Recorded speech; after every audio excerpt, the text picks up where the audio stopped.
I've been asked to show more of the process when I do antiques for people who want to learn how to do antiques instead of just the before and after.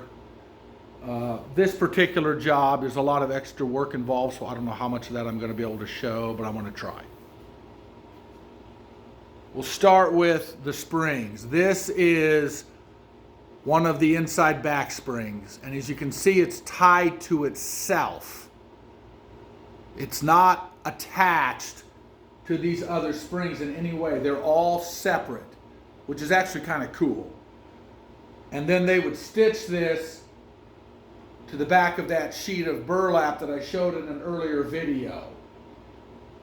But I'm not going to do that. I'm going to cut the rest of these, clean the rest of these up. I've got two of them left like this.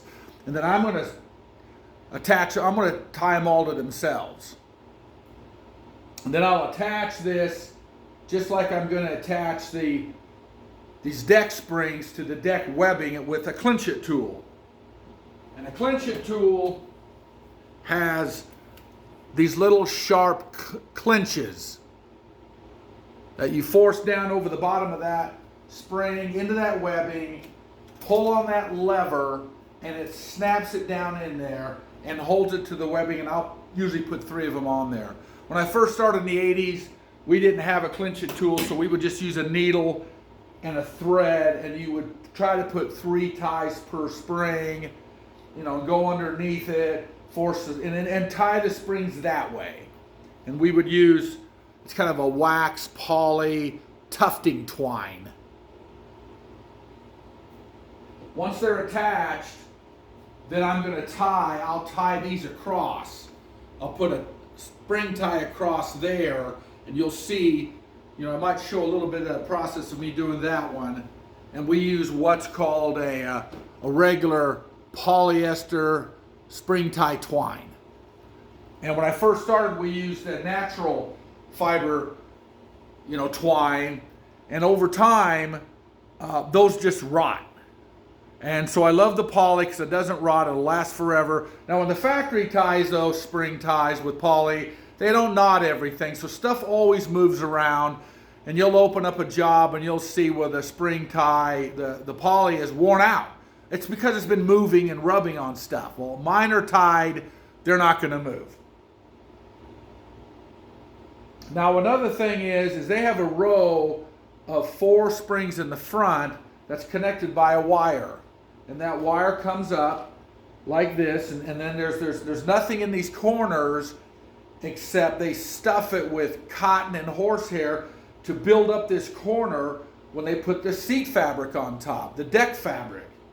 And behind these 4 are 3 rows. Well, you can't tie 4 springs into 3 rows. It makes no sense to me. I don't like that kind of a tie. I want all my springs to be in a row. So I'm going to take one of these springs out and make it 3 across the front. But to add additional strength, I'm going to put these little springs in the corner. It's going to be 1 on each corner, then these 3 big ones in the middle. And I'm going to replace this 1/8 inch metal rod and fashion another one that goes all the way out to the corner, so that my entire front is supported by springs and wire. There's nothing I have to pack into these corners. So when I get all that done, get these springs tied and covered with burlap, then I'll come back and put a roll. I'm not sure what size I'm going to use yet on the front, but there'll be a roll across the front on that wire. Just like I have to replace the rolls on these arms and the rolls on these wings. This is just burlap with straw, and I'm going to use this standard paper roll, and I'm just going to replace all of that. So that's the process now. Get the springs attached to the webbing, tie the springs, cover with burlap, get these rolls on the arms and wings, and get the roll on the front wire of those deck springs.